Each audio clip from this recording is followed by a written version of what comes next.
پچھلی مرتبہ 2 خطبوں میں ہم نے دیکھا کہ کیسے خاتون اسلام نے، اسلام کی خواتین نے اپنی جان دے کر بھی اس ایمان کو باقی رکھا۔ اور ہم نے سب سے پہلا واقعہ جو ہے فرعون کی بیٹی کی جو ہے خادمہ کا دیکھا تھا، جو اس کی چوٹی ڈالا کرتی تھی، اور پوری تفصیلات دیکھی کہ کس طرح سے اللہ رب العزت نے اس کی قربانی کو شرف بخشا۔ اور نبی اکرم صلی اللہ علیہ وسلم نے معراج کے وقت خوشبو سونگی تو جبرائیل سے کہا، جبرائیل یہ خوشبو کس چیز کی ہے؟ تو کہ اللہ کے رسول یہ فرعون کی خادمہ تھی اور اس کے بچوں کی خوشبو یاد رکھی۔ تو پھر اللہ رب العزت نے اس قربانی کا اس کو بدلہ دیا، اور نبی اکرم صلی اللہ علیہ وسلم کی زبانی واقعہ ہم تک پہنچا۔ پورا واقعہ میں نے آپ کے سامنے رکھا تھا۔ لاسٹ جمعہ پھر ہم نے یہ دیکھا تھا کہ بچیوں کی تربیت کیوں اتنی ضروری ہے، اس لیے کہ یہ معمار ہے، یہ فاؤنڈرز ہے، یہ آرکیٹیکٹس ہے، یہ بلڈرز ہے اس امت کی، یاد رکھی۔ یہ قوم انہی کی بنیاد پہ چلتی، یاد رکھی۔ اور جیسا ایک عمارت کی بنیاد خراب ہو جائے تو اس کے اوپر کی کتنی ہی خوبصورتی یا اوپر کی کتنی ہی مضبوطی اس کو باقی نہیں رکھ سکتی، یاد رکھیے۔ تو اسی طرح اگر امت مسلمہ کی خواتین کی اور لڑکیوں کی تربیت نہیں ہوئی تو پھر یاد رکھیے یہ امت جو ہے ٹک نہیں سکتی، یاد رکھیے۔ اور یہ ہم نے دیکھا تھا کہ کئی لوگ یہ کمپلین کرتے ہیں کہ میں اپنی بیوی کی جو ہے مسائل سے یا اس کے حرکتوں سے پریشان ہوں، لیکن وہی شخص جو ہے اپنی بیٹی کی تربیت پہ دھیان نہیں دیتا، جو کل کسی کی بیوی بنیں گی اور پھر اس کے ساتھ بھی وہی سلوک کریں گی جو اس کے ساتھ ہو رہا ہے۔ تو لہٰذا ہم لوگ کوئی تیار نہیں، یاد رکھیے کہ کہاں سے شروع کرے۔ تو میں کہوں گا کہ اولاد کی تربیت بڑی اہم چیز ہے، اور لڑکی کی تربیت اس میں سب سے اہم چیز ہے، یاد رکھیے۔ اس لیے کہ اسی سے لڑکے اور لڑکیاں پھر پیدا ہوں گے اور قوم اور نسل اور ملت آگے چلنے والی، یاد رکھیے۔ لہٰذا قوم نے یاد رکھی لڑکیوں کا حال یہ کر دیا جو پچھلی بار دیکھا تھا، پڑھائی کے نام پہ مکمل طور سے 20-22 سال تک ان کو ہر قسم کی تعلیم سے، ہر قسم کے فن سے، ہر قسم کے ہنر سے دور رکھ دیا گیا۔ کیوں؟ بچی پڑھ رہی ہے، بچہ پڑھ رہا ہے، بچوں کے ساتھ بھی ہو رہا ہے، لیکن پھر بھی وہ ریئل لائف میں کیسے نہ کیسے آ جاتے ہیں۔ ایک لڑکی جو ریئل لائف میں نہ ہو اور اس کی شادی کر دی جائے 20-22 سال میں، اب بتائیے وہ گھر جاتے کیا کریں گی؟ اس کو تو کچھ بھی نہیں آتا ہے، اس کو تو کوئی بھی چیز سمجھتی نہیں ہے، اور یہ کہا جاتا ہے کہ بھائی ان کو تو کچھ آتا نہیں ہے، اب آپ اس کو لے جا کے وہاں سکھائیے۔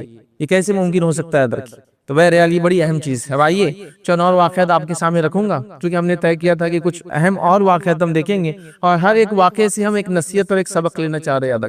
تو آئیے آج جو واقعات آپ کے سامنے خاص طور سے رکھوں گا وہ نکاح سے متعلق واقعات ہوں گے۔ ہم نکاح میں پائے جانے والی بدعتیں نہیں دیکھیں گے، نکاح کی بنیاد کیا تھی، اور عورتوں نے اپنے نکاح کی بنیاد نبی اکرم صلی اللہ علیہ وسلم کے زمانے میں کیا بنائی، یاد رکھیں۔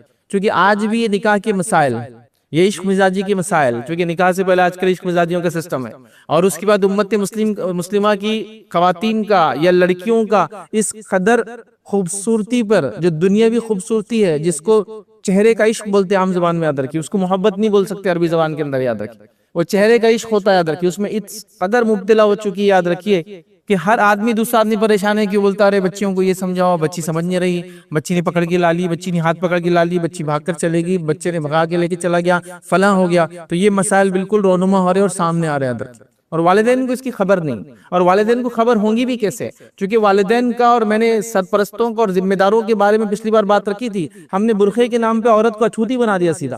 نبی اکرم صلی اللہ علیہ وسلم کے زمانے میں برقعے کے بعد اس نے ہر کام کی، اس نے کاشتکاری کی، اس نے تجارت کی، اس نے جنگوں میں حصہ لیا، اس نے بیماروں کا علاج کیا۔ ہم نے برقعہ بنا کے ہر چیز سے اس کو دور کر دیا۔ یہ بھی اس امت کا مسئلہ رہا۔ تو اپنی بچیوں کے ساتھ بیٹھ کر ہم نے وقت ہی کب دیا جو جان سکے گی اس کا کیا چل رہا ہے، اس کی سوچ کیا ہے، اس کی فکر کیا ہے، اس کا انٹلیکٹ لیول کیا ہے، اس کا آئی کیو لیول کیا ہے، اس کا ای کیو لیول کیا ہے۔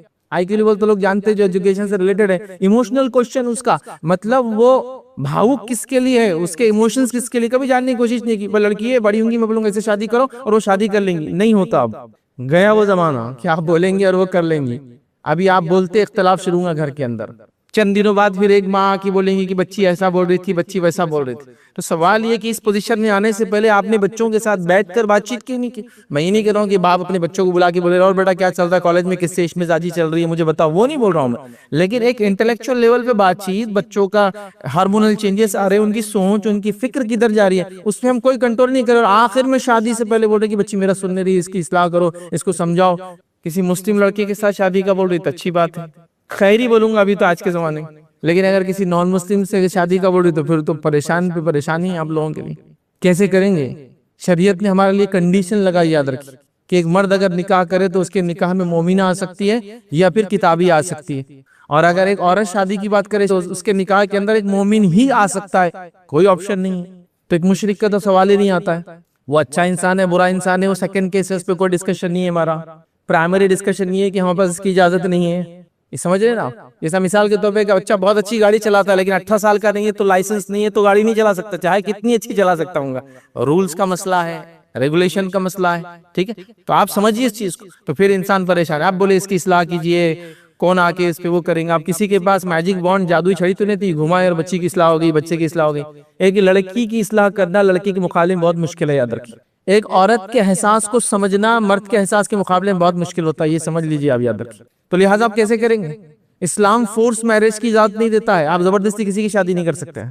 اور فورس میرج کی جب میں بات کر رہا ہوں تو آپ یہ میں سمجھیے کہ ہمارے ملک عزیز میں فورس میرج ہوتے ہیں۔ آپ کو پتہ ہے فرسٹ ورلڈ کنٹریز کے اندر سب سے زیادہ مسلمان لڑکوں کی فورس میرج ہوتی ہے، لڑکیوں کی نہیں۔ فورس میرج مطلب کیسے؟ ماں بولتی تیرے کو دودھ نہیں بخشوں گی اگر تو نے چچا کی جو اپنے وطن میں بیٹی اس سے شادی نہیں کیا۔ اب یہ یو کے میں پلا بڑا، چچا وطن میں رہتے گاؤں میں، ان کی بچی شادی کرنا، قسم دے دیتے دودھ بخشوں گی نہیں، تربیت بخشوں گی نہیں، اور کیا مرا منہ دیکھیں گا، لاش پہ سے گزرنا ہے۔ اور لڑکوں کی فورس میرج کی جا رہی ہے، مجبوراً وہ بول رہے ہیں چلو ٹھیک۔ پھر وہ ڈویلٹی اختیار کرتے ہیں، ایک ان کی بیوی ہوتی ہے آفیشل اور ایک لیو ان ریلیشن شپ میں رہتے کسی اور کے ساتھ۔ فورس میرج تو کسی کی بھی نہیں ہے، نہ لڑکی کی نہ لڑکے کی آتا، یہ شریعت میں تو نہیں آتا۔ دونوں کی پسند ضروری ہے، ولی بھی راضی ہو لڑکی بھی راضی ہو، تو یہ سب چیزیں یاد رکھیں۔ تو لہٰذا ایک مسلم خاتون یاد رکھیے اپنی چوائسز کے معاملے میں، جیسا ہم نے دیکھا دین کے لیے قربانی دیتی ہے، تو وہ نکاح کے معاملے بھی اس کی چوائسز دین ہوتا ہے، یاد رکھیے۔ وہ دینداری کو اور اخلاق کو ترجیح دیتی ہے باقی تمام چیزوں کے اوپر جو دنیا میں ایک انسان کے اندر پائی جاتی ہے۔ لیکن چونکہ بچیوں کی اب تربیت ختم ہو گئی، یاد رکھیں، نتیجتاً جو چیزیں نظر آ رہی وہ عجیب و غریب ہے۔ آئیے نبی اکرم صلی اللہ علیہ وسلم کا زمانہ ہے، نبی اکرم صلی اللہ علیہ وسلم ایک صحابی سے ملاقات کرتے ہیں جو افریقن ہے، یاد رکھیں نسلاً، اور سوشل سٹیٹس ظاہر سی بات ہے افریقنز کا کیا تھا اس زمانے میں وہ آپ سب جانتے ہیں، مجھے بولنے کی ضرورت نہیں۔ تو سوشلی سٹیٹس کے اندر سب سے نیچے، اسلامیکلی نہیں، سوشلی وہ جو عربوں کا زمانہ ہے ان کا جو سماج ہے اس سماج میں وہ نیچے ہے۔ نبی اکرم صلی اللہ علیہ وسلم ان سے ملاقات کرتے اور اللہ کے رسول صلی اللہ علیہ وسلم نے اس واقعے کے اندر جو اس لڑکے سے نوجوان سے بات کی، پوچھا کیا حال چال ہے، کیسے چل رہے، نکاح وغیرہ ہوا؟ دیکھیں نبی اکرم صلی اللہ علیہ وسلم نوجوانوں کی مسائل جانتے تھے۔ ایک ینگ آدمی سے پوچھ رہے نکاح ہوا، مطلب لوگوں کو ان کی سمجھداری کے اعتبار سے بات کرنا ہے۔ تو اس نوجوان کا مسئلہ کیا ہے؟ روزگار، نکاح، وہی بات کر رہے ہیں۔ تو کہا اللہ کے رسول مجھے کون نکاح میں دیں گا؟ تو کہا میں ایک جگہ بات کرتا ہوں، تم جاؤ اور کہو کہ میں نے تم کو بھیجا ہے۔ وہ جاتے ہیں اس گھر کے اوپر جو کہ ایک انصاری بہت ہی ہائی سٹیٹس ہے ان کا، مطلب سماج میں بہت اونچا مقام ہے انصاری کا۔ وہاں جاتے ہیں، جب پتہ چلتا ہے انصاری کے گھر کو کہ نبی اکرم صلی اللہ علیہ وسلم نے ریفر کیا ہے ایک رشتہ، بہت خوش ہو جاتے ہیں، لیکن جب پتہ چلتا ہے کس کو ریفر کیا بڑے پریشان ہو جاتے ہیں۔ اور جب وہ شوہر اس لڑکے کو دیکھتا ہے جس کا نام روایت میں آتا ہے جلیبیب رضی اللہ عنہ، تو جا کر کہتا ہے کہ اللہ کے رسول نے رشتہ بھیجا ہے، تم ایک بار دیکھ لو لڑکے کو۔ جب ان کو پتہ چلتا ہے تو تھوڑے کشمکش میں دونوں آ جاتے ہیں میاں بیوی کی، اب شاید نہ بولنے کی طرف ہے۔ بیٹی سن لیتی ہے کہ نبی اکرم صلی اللہ علیہ وسلم نے ریفر کیا یہ رشتہ، تو کہتی ہے اگر اللہ کے رسول صلی اللہ علیہ وسلم نے ریفر کیا ہے، آپ لوگ راضی ہے تو میں راضی ہوں۔ اب جلیبیب کا سوشل سٹیٹس کیا ہے، سکن کلر کیا ہے، فائنینشل ان کا پوزیشن کیا ہے، وہ میٹر نہیں کرتا میرے لیے۔ نبی اکرم صلی اللہ علیہ وسلم اگر کسی کو ریفر کرتے میرے لیے تو یہ سب سے اول ہے۔ دیکھیے ایک خاتون اسلام ہے اور اپنے نبی کی اطاعت اور فرمانبرداری یہ ہے کہ نبی اگر کوئی چیز ریفر کرتا ہے، یہ نبی کا حکم نہیں ہے، یہ حکم نہیں ہے، اللہ کے رسول کا حکم تو واجب ہو جاتا ہے، حکم نہیں ہے، مشورہ ہے۔ لیکن کہتی ہے مشورہ بھی ٹالا نہیں جا سکتا ہے، آپ راضی ہے تو میں راضی ہوں، فنش۔ والدین کہتے پھر تو کیا ہے آپ کو، اگر آپ راضی ہے تو ٹھیک ہے ہمارا نکاح ہو جاتا ہے۔ نکاح کے کچھ چند دنوں بعد ہی یاد رکھیے یا چند مہینوں بعد ایک جنگ ہوتی ہے، نبی اکرم صلی اللہ علیہ وسلم کے ساتھ جلیبیب اس جنگ میں جاتے ہیں اور اس جنگ میں وہ شہید ہو جاتے ہیں۔ نبی اکرم صلی اللہ علیہ وسلم کو تلاش کرتے ہیں، ان کی لاش کو نکالتے ہیں، اپنے ہاتھوں سے تدفین کرتے ہیں، اور صحابہ کہتے تھے کہ جلیبیب کی بیوہ کو جتنے رشتے آئے اتنے رشتے کسی بیوہ کو آتے ہوئے ہم نے ہمارے سماج میں نہیں دیکھے۔ چونکہ ریزن یہ ہے کہ جلیبیب کی جو خاتون تھی وہ عورت تھی، ایک تو انصاری بہت اونچے سماج سے تھی، دین میں بہت آگے تھی، اور خوبصورتی میں جو بے انتہا خوبصورت تھی، سارے اس میں خصوصیتیں تھی جو ایک عورت میں ہو سکتی ہے۔ تو جیسے ان کا انتقال ہوا اتنے رشتے آئے، اتنے پیغام ہے سیکنڈ میرج کے لیے کہ کسی عام عورت کو بھی نہیں آتے اتنے رشتے۔ تو دیکھیں اس خاتون نے نبی اکرم صلی اللہ علیہ وسلم کے فرمان کی وجہ سے، فرمان تو نہیں تھا بہرحال مشورے کی وجہ سے اس لڑکے سے نکاح کر لیا جس کو اللہ کے رسول نے ریکمنڈ کیا تھا۔ کچھ بھی نہیں دیکھا گیا، دینداری اور اخلاق، ان کے پاس مال بھی نہیں ہے، نسلاً و افریقہ نے ساری چیزیں یاد رکھی، وہ اس سماج کے اعتبار سے کمزور تھی، شریعت کے اعتبار سے نہیں۔ تو آپ دیکھ رہے ہیں تو اس خاتون نے کچھ نہیں کہا، کیا آج آپ کو ایسا لگتا ہے کہ کوئی دیندار شریف النفس اور صرف اخلاق ہو جائے تو ہماری بیٹی ہاں بول دیں گی اس کے لیے؟ سوال ہی نہیں آتا۔ وہ کتنا پڑھا لکھا ہے، اس کا انکم کے سورسز کیا، کتنی انکم ہے، رہنے کے لیے کہاں ہے، گھر کی حالات کیسے ہے، سیپریٹ ٹوائلٹ ہے کیا، پھر اس کے بعد یہ سہولت ہے کیا، پھر اس کے بعد وہ سہولت ہے کیا، اس کے بعد فلاں چیز ہے کیا، اس کے بعد یہ چیز ہے کیا، اس کے بعد میں جا کے دیکھوں گی، اس کے بعد ہم لوگ کریں گے، یہ کریں گے۔ والدین بولے ٹھیک ہے ہم انتظار کرتے، بیٹا آپ سب پورا جتنا بھی آپ کا پروٹوکول سے گو آن کرتے رہی، پھر وہ ساری چیزیں ہوں گی۔ مطلب جو بنیادی چیز تھی دینداری و اخلاق وہ چھوڑ کر باقی ساری چیزوں پہ ریسرچ ورک چالو ہے۔ ہاں دیندار ہے وغیرہ چلیں گا، بلکہ آج تو حال یہ ہے کہ اگر دیندار ہے تو وہ پہلے نہیں بول رہے فجر میں روز اٹھا دیں گا۔ ہاں ایسا میں نے سنا ہے کہ فجر میں اٹھا دیں گے بھائی وہ نہ کو، پھر ایسا نہیں، فجر میں نہیں اٹھنے کی عادت ہے بچی کو ہمارے۔ سبحان اللہ۔ تو اس خاتون، اس لڑکی نے جو لبیب سے نکاح کر لیا، نبی اکرم صلی اللہ علیہ وسلم مشورہ تھا۔ آج ہماری بچیاں، خواتین اسلام، مسلمان بچیاں والدین سے بحث اور مباحثہ کری۔ میں یہ نہیں کہہ رہا ہوں کہ آپ کو جو پسند نہیں آپ نکاح کر لیں، لیکن میں یہ کہہ رہا ہوں کہ آپ نے کیا چوائسز رکھی۔ آپ افیئر کر لے، لڑکوں کے ساتھ گھوم لے، لڑکوں کو طے کر لے، لڑکے کو شناخت کر دے، پھر باپ کو بولے اس سے نکاح کرنا، یہ کون سا طریقہ ہے بھائی؟ پسند کر سکتے ہیں آپ، ظاہر سی بات ہے شادی محبت کا معاملہ ہے، پسند کرنے کا طریقہ کیا، اس کے ادب اور اخلاق کی بنیاد پہ پسند کر کے اپنے ولی کو بولا جائے گا، اس کو تھوڑی بولا جائے گا میں تم کو پسند کرتی ہوں۔ پھر آپ کا ولی جا کے بات کرے گا اس کے ادب اور اخلاق کی وجہ سے جس سے آپ متاثر تھے۔ ہوتا ہے نا، لڑکے مشہور ہے، لڑکیاں مشہور ہے کہ یہ دیندار لڑکی ہو، دیندار لڑکا ہے۔ بالکل ایک لڑکی اس کو پسند کرتی ہے، اپنے والد کو بولے، اس میں کوئی مسئلہ نہیں۔ والدین سے گزارش کروں گا، وہ زمانے میں آپ نہیں ہے کہ سنتے ایک تھپڑ ٹکا دے اس کو، ہاں ہم سے پہلے ارے بھائی اس نے سمپل بول رہی کہ ایک لڑکا بڑا دیندار دکھ رہا ہے، آپ اگر بھیجنا چاہے رشتہ بھیجیے، تو آپ اس کو ماری مت، ورنہ پھر یہ حرکت کی وجہ سے وہ چھپ کر پھر کیا ہے کچھ بھی غلطیاں کرتے اور بعد میں پھر راضی نہیں ہوتے آپ کے نکاح پہ، یا پھر نکاح کر لیتے اور ایک نیا ٹرینڈ چالو، نکاح کر لیتے 2 دن بعد لڑکے کو بولتے میرا اس سے افیئر تھا، لڑکا اس کو طلاق دے دیتا ہے، پھر ظاہر سی بات ہے اب تو یہ طلاق شدہ ہے، اسی کے پاس اس کا نکاح ہوگا جس سے پہلے محبت کرتے اور وہ راضی بھی رہتا اس پر، اور خرچے دونوں کے ختم ہو جاتے، اس کا ولیمہ ہوتا نہیں، اس کا نکاح بھی نہیں کر، خاموشی میں ہو جاتی ہے شادی۔ تو اچھا ہے نا، اس سے اچھا کہ پہلے مسائل کو سالو کر کے ہم لے کر چلے، بنسبت اس کے کہ بعد میں مسائل میں پھنسیں۔ تو نبی اکرم صلی اللہ علیہ وسلم نے یہ کیا۔ آئیے دوسرا ہم واقعہ سنتے ہیں، اور بڑے بہترین واقعہ یاد رکھیے اس کو۔ اگر ایک اینگل دیکھیے، محبت ایک مرد کو عورت سے ہونا اور میاں بیوی کی جو محبت ہوتی ہے یہ شرعی چیز یاد رکھیے، اور یہ اگر شریعت سے ہٹ کر بھی لیے تو یہ نیچرل اٹریکشن ہے میل اور فیمیل کا، یاد رکھیے۔ تو نبی اکرم صلی اللہ علیہ وسلم کی بیٹی ہے جو سب سے بڑی بیٹی ہے آپ کی، زینب بنت محمد۔ تو زینب رضی اللہ عنہ یاد رکھیے، ان کا نکاح یاد رکھیے ابو العاص سے ہوا تھا۔ اس کے بعد نبی اکرم صلی اللہ علیہ وسلم نے دعوت دی، یہ ایمان لائی، بالکل اولین عورتوں میں سے یہ یاد رکھیے، اولین انسانوں میں سے چاروں بیٹی اللہ کے رسول کی ایمان لائی تھی۔ اس کے بعد انہوں نے اپنے شوہر سے کہا کہ میں چاہتی ہوں کہ جو میرے والد دین پر لے کر آئے اور انہوں نے نبوت کا اعلان کیا تو آپ ان کو مان لو۔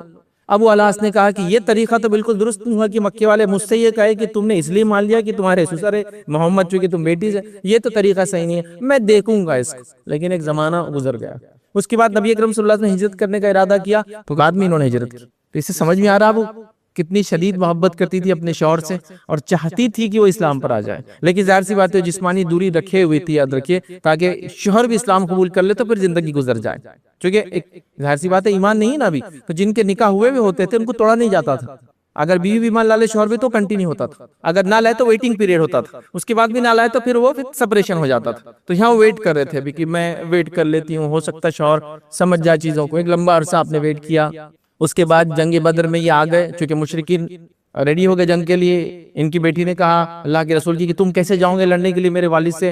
تو کہا ابھی میرے پورے قبیلے اور خاندان والے جا رہے ہیں، مجھے تو جانا پڑے گا، اور وہ گئے۔ اس کے بعد گرفتار ہوئے، پھر اس کے بعد اللہ کے رسول نے کہا میری بیٹی کو بھیجنا پڑے گا، یہ گئے، اپنا وعدہ پورا کیا، اللہ کے رسول کی بیٹی کو واپس بھیج دیا، وہ ہجرت کر کے پھر اس کے بعد آئی، یاد رکھیے۔ لیکن ابھی بھی اپنے شوہر کا انتظار کرتی ہے، یہ شرعی محبت ہے، یاد رکھیے، ابھی بھی اپنے شوہر کا انتظار کرتی ہے کہ یہ ایمان لا لے تو ہم ساتھ زندگی گزاریں گے۔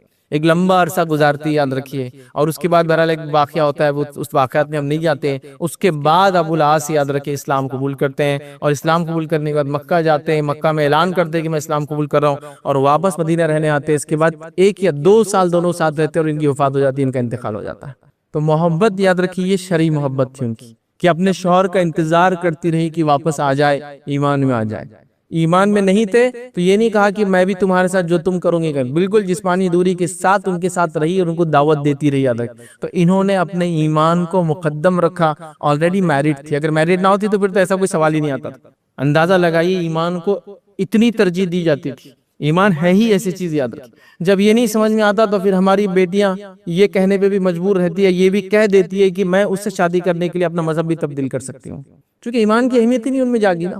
آئیے دوسرا واقعہ سنتے ہیں اس خاتون کا جو نکاح میں تھی تو اس کا شوہر مشرک تھا، شوہر کا انتقال ہو گیا تو اپنے منگیتر کو دعوت دے کے اسلام قبول کروایا، چونکہ اسلام بنیاد ہے نا، اس کے بغیر نکاح نہیں ہوتا۔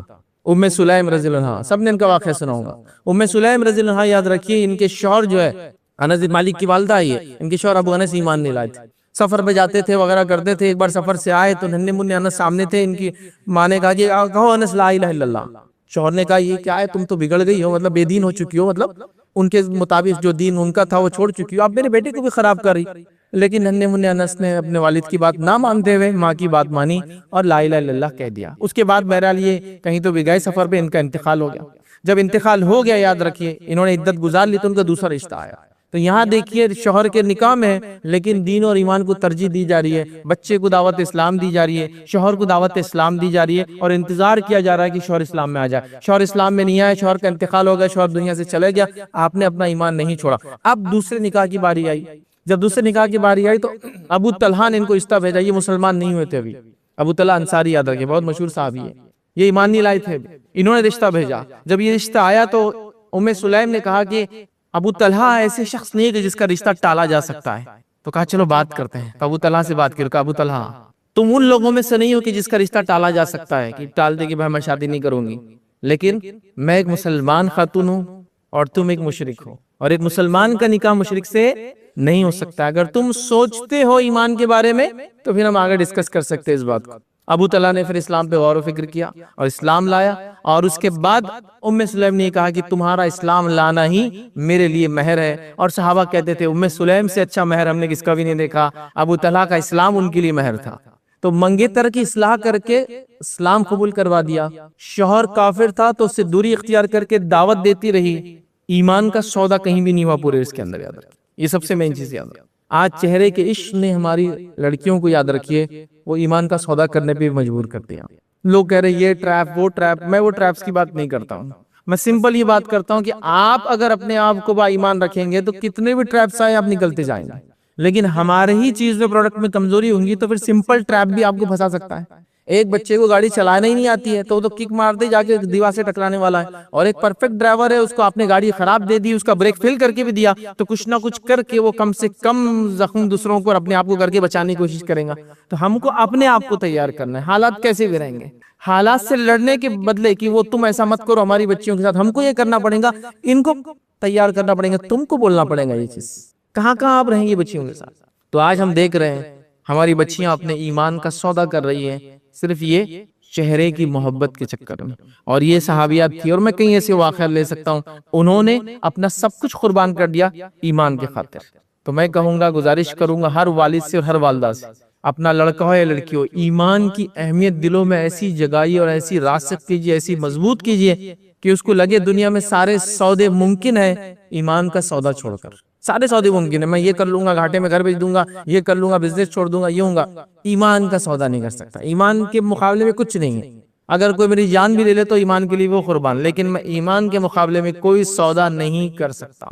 یہ تعلیم تربیت نہیں دی جا رہی۔ ارے والدین کو ٹائم ہی کہاں ہے، آپ اور میں کتنے مصروف والدین ہیں، دن بھر لیپ ٹاپ پر اور ڈیسک ٹاپ پر، گھر پہ آنے کے بعد پھر ٹیبلٹ پر اور ہینڈ سیٹ پر، اور اس کے بعد رات میں سونے تک ہم کتنے کام کرنا ہے نا آن لائن، جس کے نتیجے میں بچوں کی تربیت کا ٹائم کہاں ہے۔ تو بچوں کو بھی ایک ہینڈ سیٹ دے دو، تم اپنی زندگی جو، میرے پاس اپنا ہینڈ سیٹ ہے، میں اپنی زندگی جی رہا ہوں، میری بیوی اپنی زندگی جی رہی ہے، اور اسی میں ہمارے پوری دن ختم ہو جا رہا ہے۔ کتنے ایسے والدین ہیں جو شام میں یا صبح میں اپنے بچوں کو لے کے کبھی بیٹھتے ہیں اور ان سے بات کرتے ہیں، کتنے ایسے والدین ہیں جنہوں نے آخری بار اپنے بیٹے کے گلے میں ہاتھ ڈال کر اس سے کبھی بات کی اور کیا چل رہا ہے بول کر، اور کتنے ایسے والدین ہیں جنہوں نے اپنے بیٹیوں سے کبھی بیٹھ کر بات کی کہ بیٹی کیا چل رہا ہے، اسکول کالج مکتب مدرسہ، تم باہر جاتی ہو فلاں کرتی ہو، گھر میں رہ رہی ہو آج کل فری ہو، یا تمہارا بیک لاگ ہے تو تم ایگزام ابھی ایک سال فری، کیا چل رہا ہے تمہارا بیٹا، کیا ہو رہا ہے، نہیں بس میں شادی سے پہلے بات کروں گا، دیکھو لڑکا پسند نہیں پسند ہے، چل جا شادی ہو گئی تیری ختم۔ کیا ہی مطلب فرمان دینے والے بادشاہ بن گئے آپ، صرف بیٹھے بیٹھے خالی فرمان جاری کرتے رہیں گے۔ بچے ایسے تھوڑی ہوتے ہیں، بچوں کی تربیت ایسی تھوڑی ہوتی ہے۔ نبی اکرم صلی اللہ علیہ وسلم کی بیٹی فاطمہ ہے، ماں عائشہ فرماتی فاطمہ اپنے سب سے زیادہ، اپنے اللہ کے رسول کی چاروں بیٹیوں میں سب سے زیادہ اپنے والد سے ڈیل ڈال چال ڈال اور شباہت میں سب سے قریب تھی، چلتی تھی تو والد کی ایسی شباہت تھی، دکھتی تھی تو والد کی ایسی شباہت تھی۔ جب اللہ کے رسول ان کے گھر جاتے تو ان کو سلام کرتے، ان کے سر پہ بوسہ لیتے اور اپنی بیٹی کو پٹاتے۔ کبھی بوسہ لیا اپنی بیٹی کو آج تک آپ نے؟ نبی کریم صلی اللہ علیہ وسلم تو لیتے تھے، بٹھایا اس کو اپنے بازو، آ بیٹی. ہم اس کو بچپن سے جب اس کو شعور آیا 10 سال کی، پرایا دھن پرایا دھن پرایا دھن پرایا دھن پرایا دھن، ٹینشن آ گیا تیرے وجہ سے کمانا پڑا، تیرے وجہ سے فلاں، تیرے دو بولتی کہ جلدی سے گھر سے نکل جاؤ تو اچھا ہے. خیال کر رکھا کیسی ہوں گی تربیت بچوں کی. تو بہرحال ان کو دیکھیے محبت کے لیے ایمانی سودا نہیں کیا بس. تو یہی چاہ رہا تھا میں کہ محبت کی خاطر، چہرے کی محبت، ایمانی سودا مت کیجیے. دینی اور شرعی محبت کی خاطر سب کچھ کیجیے، وہ مسئلہ نہیں کہ دینی شرعی محبت کی خاطر میں یہ عمل کروں گا، وہ عمل کروں گی، یہ کام نہیں کروں گا، وہ کام کروں گا، لیکن یہ نہیں یاد رکھیں ایمان کا سودا کسی چیز پہ نہیں ہو سکتا. تو آج ہماری بیٹیاں ایمان کا سودا کرنے پر بھی تلی ہیں. یہ ماؤں کے فیلئر کا نتیجہ ہے، تربیت کی فیلئر.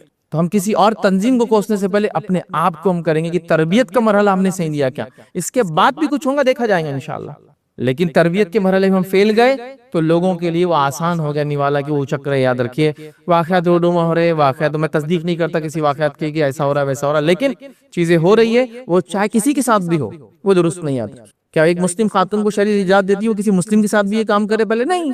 نان مسلم کے ساتھ تو بالکل نہیں، تو ہے ہی نہیں. وہ اپنے ولی سے کہے اور باقی ساری چیزیں پھر ہو سکتی. یاد رکھیے تو اس معاملے میں ہم کو سیریس ہونا ہے. بچیوں کی تربیت اس لیے بھی ضروری ہے، یہ نہ ہوا تو پھر جو چیزیں دیکھنے کو ملیں گی، سننے کو ملیں گی، برداشت کرنا پڑیں گی. دوسرا کوئی چارہ اور ہمارے پاس چیزیں باقی نہیں ہوں گی. یاد رکھیے. اب آئیے یاد رکھیے نکاح کے علاوہ بھی یاد رکھیے میں نے کچھ واقعات رکھے تھے عورتوں کی شجاعت اور بہادری کی، صحت اور ذہانت کی ساری چیزیں ہم نے دیکھی تھی. کہ اسماء جو ہے رضی اللہ عنہا جو ہے، جو ابوبکر صدیق رضی اللہ عنہ کی بیٹی ہے، وہ اپنے کھیت کے اندر کھیتی کرتی. ہم نے وہ پورا واقعہ دیکھا یہ کیسے وہ گٹھا لے کر یا کھجور کا گٹھا لے کر اپنے کھیت سے نکل کر جو مدینے تک آیا کرتی تھی. یاد رکھیے. اس کے بعد ہم نے شفا بن عبداللہ یاد رکھیے، حضرت عمر نے ان کو جو ہے اپوائنٹ کیا تھا مدینے کا as a controller of accounts بول کر، جو مدینے میں ریٹس کیا طے ہوں گے منڈی میں. یہ ایک صحابیہ تھی یاد رکھیے، ان کو طے کیا تھا. تو یہ خاتون تھی ہم نے دیکھا. تو خواتین ہر شعبے کے اندر اس زمانے موجود تھی، حتیٰ کہ نبی اکرم صلی اللہ علیہ وسلم کی دفاع کا معاملہ آ گیا تو عورتیں جنگ کے میدان میں بھی کود پڑی تھی. یاد رکھیے چونکہ ایمان سب کچھ تھا، اور نبی اکرم صلی اللہ علیہ وسلم پہ کوئی آنچ آئے تو اس سے پہلے تو وہ چاہتے تھے سارے ہی ہمارے خاندان والے ختم ہو جائیں. اس کے بعد سمجھے نا، مطلب فکر یہ تھی، مطلب لوگوں کا حال یہ تھا خواتین کا جب جنگ ہوتی تو خالی یہ پوچھتے نبی اکرم صلی اللہ علیہ وسلم کیسے ہیں، ان کا شوہر بھی گیا ہوا ہے، بیٹا بھی گیا ہوا ہے، کوئی فکر نہیں کسی کی، نبی اکرم صلی اللہ علیہ وسلم کیسے ہیں. تو یہ بھی جنگ میں تھے. ایمان ایمان ایمان کی وجہ سے یہ سب ہوتا ہے. نبی اکرم صلی اللہ علیہ وسلم ایک جنگ کے اندر ہے، جنگی احد ہے، بیک گراؤنڈ یہ ہے، اور پوری افراط و تفریط مچ گئی ہے، اور نبی اکرم صلی اللہ علیہ وسلم دونوں طرف سے دشمنوں کے بیچ میں ابھی پھنس گئے، اور اللہ کے رسول صلی اللہ علیہ وسلم کے اطراف میں 10 سے 12 لوگ ہی یہ بچے ہوئے، چند انصار ہے اور اس کے اندر زیادہ مہاجر ہے، اور وہ ڈیفنس لائن پہ کھڑے ہیں. چونکہ اب مشرکین کو پتا چل گیا کہ اللہ کے رسول یہاں ہے. اسی دوران ایک مشرک نے پر مار دیا جو پہلے مبارک پر لگا. 2 کڑیاں آپ کی جو ہے جو زیرہ جو سیفٹی کے لیے تھا، سر پہ ہیلمٹ تھی، اس کے اندر دھس گئی اور نبی اکرم صلی اللہ علیہ وسلم نیچے گر گئے، اور آپ لہو لہان ہے. یاد رکھیے. اور اس حالت میں آپ نیچے اپنے گھوڑے سے بھی نیچے اترے ہوئے. اس وقت خود نبی اکرم صلی اللہ علیہ وسلم کی روایتیں موجود ہیں، اور آپ فرماتے ہیں روایت کے اندر کہ جب میں نیچے تھا احد کے اندر تو میں نے جدھر نگاہ اٹھائی اور دشمن نے جدھر سے مجھ پر حملہ کیا، میں نے ام عمارہ کو اپنے سامنے کھڑا ہوا دیکھا. ان کا نام نصیبہ تھا، اور ام عمارہ انصاریہ ایک صحابیہ تھی. یاد رکھیں. اور میں نے ام عمارہ کو اپنے سامنے اب میرے دفاع کے لیے کھڑا ہوا دیکھا. حالانکہ عمومی طور سے عورتوں نے جنگ میں جانا نہیں. یاد رکھیں. یہ جاتی جنگوں میں تو پیچھے رہتی ہے، پانی کا انتظام کرتی، کھانے کا انتظام کرتی، زخمیوں کو اٹھا کے لاتی، زخمیوں کو پانی پلاتی. ضرورت پڑ گئی تھی، نبی اکرم صلی اللہ علیہ وسلم کی بات آ گئی تھی نا کہ اب نبی اکرم صلی اللہ علیہ وسلم پر اٹیک ہو رہا ہے، تو ظاہر سی بات ہے اب ان کے لیے اپنی جان کی کوئی اہمیت باقی نہیں رہی تھی. اور یہ بھی جنگ کے میدان میں کود گئی تھی. نہ صرف خود کودی، اور نبی اکرم صلی اللہ علیہ وسلم نے بھی ان کو گائیڈ کیا، چونکہ آپ ابھی نیچے تھے اپنے گھوڑے سے اور یہ ڈیفنس لائن پہ کھڑی تھی. ایک مشرک نبی اکرم صلی اللہ علیہ وسلم کی طرف بڑھا، یہ بیچ میں آ کے کھڑے ہو گئی. اس نے گردن پہ اٹیک کیا، گردن پہ مارا. گردن پہ مارتے ہی اتنا خون نکلنا شروع. گردن بہت نازک جگہ ہوتی ہے اور خون کی روانی تیز ہوتی ہے. اور اللہ کے رسول نے ان کے بیٹے کو آواز دی، جو ڈیفنس میں آ چکے تھے اللہ کے رسول کے آس پاس ہی تھے، انہوں نے اس میں کپڑا وغیرہ لگایا. اور روایت میں آتا اس زخم کو سوکھنے کے لیے سالوں لگ گئے تھے. ایئرز بچ گئی وہ، لیکن سالوں لگے اس زخم کو سوکھنے کے لیے. اور اس جنگ میں اللہ کے رسول کی دفاع میں انہوں نے 12 زخم اٹھائے. اس کے علاوہ جنگ یمامہ میں ان کا ایک ہاتھ شہید ہوا. یہ بعد میں بھی اللہ کے رسول کی بات ہدف کر کے دور، تب بھی شریک نہیں تھی جنگ میں، پیچھے تھی، ضرورت پڑنے پر پھر میدان میں آ گئی. تو ایمان کے لیے اب جان بھی کچھ نہیں رہی، سودا کر لیا اس کا، ڈیفنس لائن پہ کھڑے ہو گئے. آپ سمجھ رہے بات؟ تو یہ اصل چیز ہے ایمان کو بچانا، ایمان کے لیے وہ کرنا. اب نبی اکرم صلی اللہ علیہ وسلم بات آ گئی تو یہ ہے ام عمارہ کا واقعہ.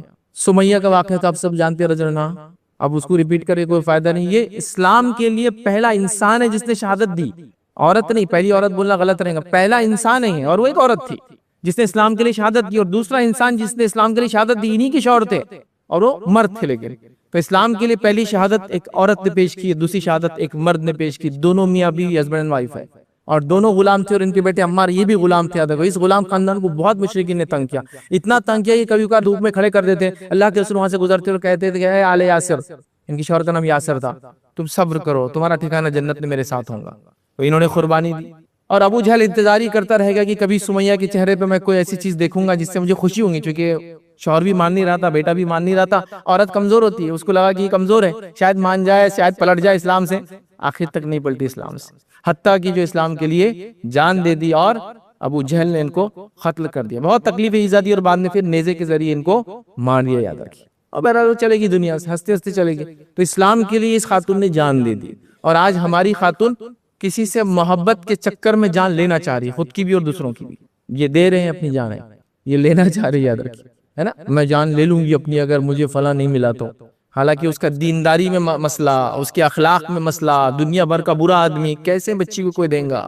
سمجھو میری بیٹی، لیکن بیٹی تیار نہیں ہے، چونکہ ایمانی وہ ہے ہی نہیں کہ بھائی ایمان اصل ہے، باقی سب دنیا کی چیزیں آتی اور جاتے رہیں گے. تو یہ یاد رکھیے. عائشہ رضی اللہ عنہا کو لیجیے، انہوں نے اپنے ذہن کا استعمال کیا دین کے لیے، کیا کچھ نہیں کیا.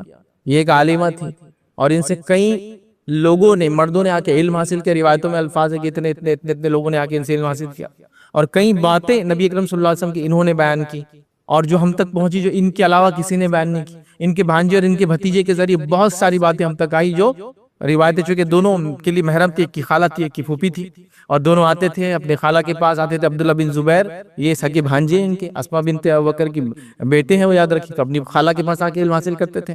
اور ان کے جو ہے بھائی کے بچے تھے، تو یہ لوگ آتے تھے. علم حاصل کیا لوگوں نے، بڑے بڑے صحابہ کے ان سے مسائل پوچھا کرتے تھے فلاں مسئلے میں، اسپیشلی جو وراثت کا علم الفرائض ہے، تقسیم وغیرہ ہوتی تھی، اور یہ ماشاءاللہ جواب دیتی تھی. تو دیکھیے اپنے علم کو، اپنے ہنر کو، اپنے فن کو اسلام کے لیے، مسلمانوں کے لیے استعمال کیا اس خاتون نے. آج ہماری خاتون علم تو حاصل کر رہی ہے، علم حاصل کرنے کے بعد زندگی سیدھا ہونے کے بعد زندگی بالکل کروکٹ ٹیڑھی ہو جا رہی ہے.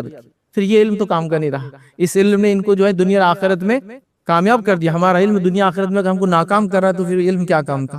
میں نہیں کہہ رہا ہوں بچوں کی پڑھائی چھوڑا دیجیے، بالکل میرا مقصد یہ نہیں. بچوں کو صحیح تعلیم تربیت دے کے ہر جگہ بھیجیے انشاءاللہ، جو حلال ہے، جو صحیح ہے، جہاں فتنہ نہیں، بھیجیے وہاں علم حاصل کریں گے، فن ہنر، لیکن وہ سب دین کے لیے، اگلی نسلوں کے لیے وہ رکھیں گے اٹھا کر. تو یہاں ان کا علم دیکھیے، انہوں نے اپنے علم اور ذہانت کو دیکھیے کہاں استعمال کیا. شاعری کرتی تھی، بہت اچھی لکھتی تھی، بہترین انداز سے یاد رکھی چیزوں کو لوگ تصحیح کرانے لاتے تھے، ہم نے فلاں لکھا آپ پڑھیے، یہ سب انہوں نے کیا تھا. اور اس کے بعد کی دور کی خواتین کے تو کئی واقعات یاد رکھیے جو علم اور فن اور ہنر کے اندر لوگوں نے کام کیا. جس میں دو خواتین کی بات رکھی، بس بات ختم کروں. اس میں ایک ہے فاطمہ الفہری، آپ لوگ ان کے بارے میں پڑھ لیں. انہوں نے جو 860 جو ہے عیسوی کے اندر یاد رکھے اپنے والد کے ایصال ثواب کے لیے یونیورسٹی کی بنیاد رکھی تھی، جس کا نام رکھا انہوں نے یونیورسٹی آف قراوین، جو کہ موراکو کے شہر فیس کے اندر موجود ہے، جس کا اعزاز ہی یاد رکھیے کہ یہ دنیا کی لانگسٹ رننگ اینڈ کنٹینیوسلی، جس کو longest continuously running educational institute ہے. یہ گریجویشن کی ڈگری دیتے ہیں، اور آج 1160 سال سے انسٹیٹیوشن لوگوں کو ڈگریاں دے رہا ہے. کتنے؟ 1 ملینیا سے زیادہ ہو چکا ہے، 1160. اور دنیا کی سب سے پہلی یونیورسٹی ہے، آپ آن لائن جا کے ڈالیے ورلڈز فرسٹ یونیورسٹی، اسی کا نام آئے گا بغیر اختلاف کے. یہ دنیا کی پہلی یونیورسٹی تھی. دنیا کی دوسری یونیورسٹی الازہر، اس کے آکسفورڈ اور کیمبرج، ان دونوں کے 300 سال بعد یہ دنیاوی علم دیتے تھے. تو یہ دیکھیے اپنے والد کے ایصال کے لیے اس خاتون نے ایک ایسا ادارہ کھولا جس کے فن اور ہنر سے لوگ آج تک گریجویشن لیول تک فائدہ اٹھاتے ہیں. آج بھی کالج اور یونیورسٹی موجود ہے. Guinness Book of World Record نے اس کو ٹائٹل دیا کہ دنیا کا سب سے پرانا اور کنٹینیوسلی لرننگ یہ انسٹیٹیوشن ہے، یاد رکھیے. تو دیکھیے یہ بھی عورت تھی، انہوں نے اپنے فن ہنر کو یہاں لگایا. آخری بہرحال مثال دوں گا، یاد رکھیے ایک خاتون جو مشہور ہے مریم الاسٹرولابیہ کے نام سے. بہرحال ان کا نام یاد رکھیے، اجلیہ آتا ہے، الاجلیہ آتا ہے روایتوں کے اندر، یاد رکھیے. لیکن بہرحال مریم اسٹرولابیہ آپ ڈالیں گے تو مل جائیں گے. ایسٹرولاب ایک زمانے میں انسٹرومنٹ ہوتا تھا جو جی پی ایس کے ساتھ کام کرتا تھا. وہ اس زمانے کا سب سے سوفسٹیکیٹڈ انسٹرومنٹ تھا، یا جس کو لوگ کہتے ہیں کمپیوٹر کے ایجاد سے پہلے سب سے سوفسٹیکیٹڈ انسٹرومنٹ ایسٹرولاب تھا، جس کے ذریعے آپ ستاروں کے ڈائریکشن سے راستے، یہ وہ جی پی ایس تھا اس زمانے کا. اس کے اندر مہارت رکھتی تھی. ان کے والد بھی جو یہ بناتے تھے انہوں نے اس کو نیکسٹ لیول بنا دیا, مطلب چیزوں کو آئیڈینٹیفائی کرنا, فلاں کرنا, یہ کرنا. تو یہ بڑی مشہور تھی, یاد رکھیے. تو سائنس میں, علم فلکیات میں مہارت رکھتی تھی, جبھی تو ایسٹرولیب کو اس ڈھنگ سے ڈیزائن کیا, اور سائنس نے ان کے اس فن کا اعتراف کیا. اور ایک مین بیلٹ ایسٹرائیڈ ہے جس کا نمبر ہے 7060, اس کا نام جو ہے یہ رکھا گیا العجلیہ, تاکہ ان کو ہوتا ہے نا, یہ لوگ ایسے ہی کرتے ہیں سائنس میں, کسی نے یہ تارا ایجاد کیا تو اس کے نام سے وہ تارے کا نام, فلاں نے یہ کیا تو اس کے نام سے فلاں ایسٹرائیڈ کا نام. تو ان کے نام سے ایک پورا ایسٹرولائٹ بیلٹ ہے جس کا نام دیا العجلیہ, کیونکہ انہوں نے بہت بڑے بڑے کارنامے انجام دیتے تھے. تو لوگوں نے اعتراف کیا. مطلب آج کل لوگوں کا یہ طریقہ ہے سائنٹیفک کمیونٹی میں, جو چیز جو یاد کرا اس کے نام سے کرتے ہیں, سب پاسکلز, فلاں, کیلونز, یہ وہ ہوتا. تو ان کے نام سے پورا ایسٹرائیڈ بیلٹ دیا کہ انہوں نے علم فلکیات کے لیے کام کیا. تو بھائی یہ کرنے کے کام ہے, پڑھو لکھو, تعلیم یافتہ بنو, لیکن دین کے بعد ساری چیزیں آئیں گی. تو بہرحال بس یہی گزارش کروں گا امت مسلمہ سے کہ اپنی بچیوں کی تربیت میں خاص دھیان دیں, ان کو سکھائے کہ شرعی محبت کس سے کب اور کیسی ہونا چاہیے, ان کو سکھائے کون سی محبت جائز ہے اور کون سی محبت جائز نہیں ہے, تاکہ پھر ہم انشاءاللہ عزیز تو ایسی مائیں دیکھیں گے اس سماج کے اندر, پھر ویسے بچے دیکھیں گے جو دنیا کے اندر بڑے بڑے کارنامے انجام دیں گے, دینی اعتبار سے بہت آگے ہوں گے, آخرت کے اعتبار سے بھی کامیاب ہوں گے, اور دنیا میں بھی ذرہ برابر پیچھے نہیں رہیں گے وہ بچے, یاد رکھیے. تو لہٰذا یہ تربیت کی سب ضرورت ہے. اسی کی بنیاد پر کہ جو حالات چل رہے ہیں, تو حالات سے نمٹنے کا طریقہ لوگوں سے لڑنا, تنظیموں کے خلاف کام کرنا نہیں ہے. حالات سے نمٹنے کا طریقہ ہے اپنی امیونٹی کو بڑھانا ہے اتنی زیادہ کہ پھر بیماری مجھ پہ اثر نہ کر سکے.